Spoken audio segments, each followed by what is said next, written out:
Hello friends, welcome to your new recipe in Kalushna channel.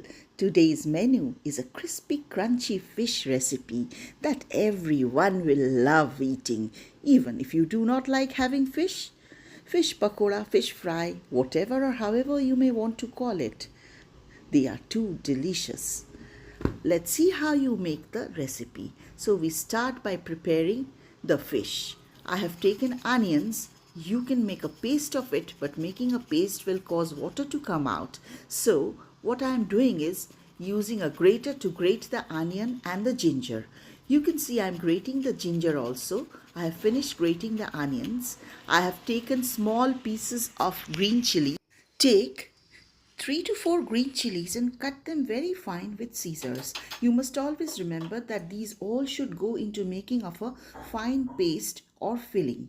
So this filling should be very smooth. I am adding turmeric and salt according to taste. Also, you need to smash these boiled potatoes extremely well with all the ingredients. You must remember that the mashing is very important for making a nice filling, because if the filling contains lumps, then your filling will come out during frying or it'll spill into the oil when you are frying. So the pakoda will not retain its shape. Now I'm taking two pieces of fish. This is rahu. You can take any fish of your choice. Especially the oily fishes do very well, like aard. They have oil and that goes very well with this pakoras.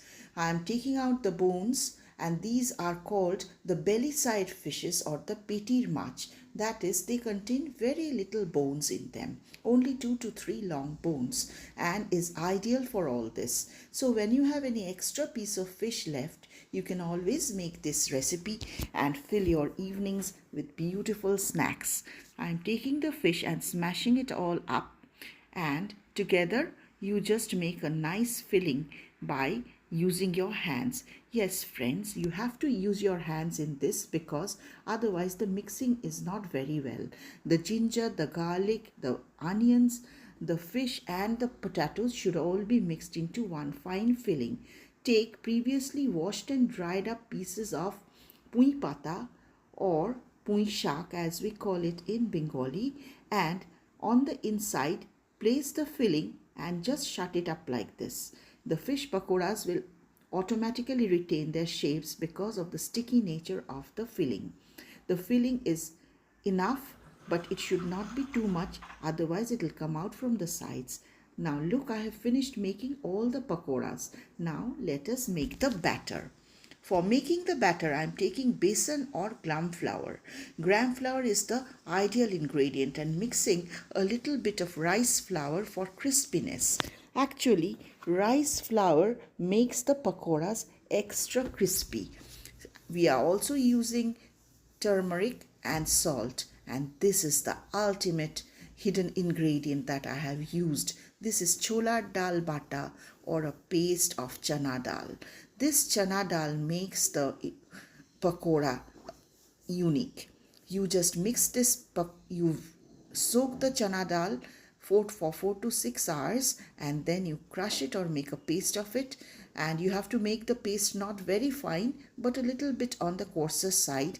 Use your hand to mix it very well with the mixture, and after the batter is done, then start adding water little by little, because if you add too much water, the batter will become very thin.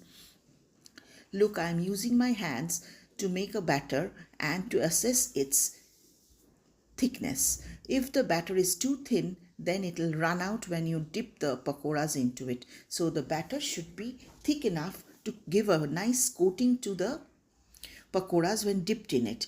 I'm using a little more gram flour as the pakoras, as the besan paste or the batter is too thin. So I'm adding a little bit of gram flour to make it a little bit thick. Now let it rest for 10 minutes. Use the wok to heat oil. I'm using mustard oil for frying. You can use any oil of your choice. Now dip each pakora with your hand into the batter, giving it a nice coating on all sides, and slowly dip it into the hot oil. Do not use extremely hot oil, because otherwise the outside will be fried and the inside won't be cooked. I am dipping the pakoras into the batter.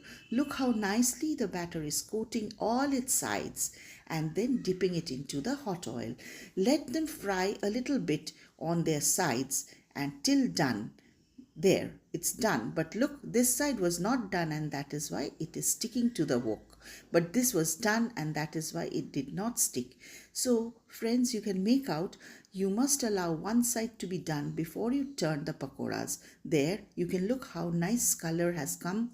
This is golden brown color, which indicates the frying on both sides are complete. Both sides of pakoras should be golden brown. I am taking out the first pakora and the second pakora because they are done. Look how crispy they sound and how beautiful they look. And the fish inside will also be cooked due to the heat, slow heat. So cook the pakoras in medium heat. Do not cook it in extremely slow heat. It will absorb oil, and not too high heat. It will get burnt. So the heat should be medium and the pakoras should be carefully dipped and turned. I am putting all the other pakoras for frying, and as you can see, the batter has given a nice coating on both sides of the pakoras. My pakoras have been fried. So friends, please, if you like my recipe, do like, share and comment and let me know how it turned out. And also to my new friends, please do subscribe to encourage me giving you more such recipes. I usually give recipes which are very easy to make and require very little ingredients. That is, you can prepare them at your home at any time, just like me. So now decorate with a pui pata. On a white plate, I am putting the pakoras and arranging them in a circle with the pui pata indicating that it is one of the ingredients. Look how tasty they look. So go and have these pakoras and prepare them on any rainy day.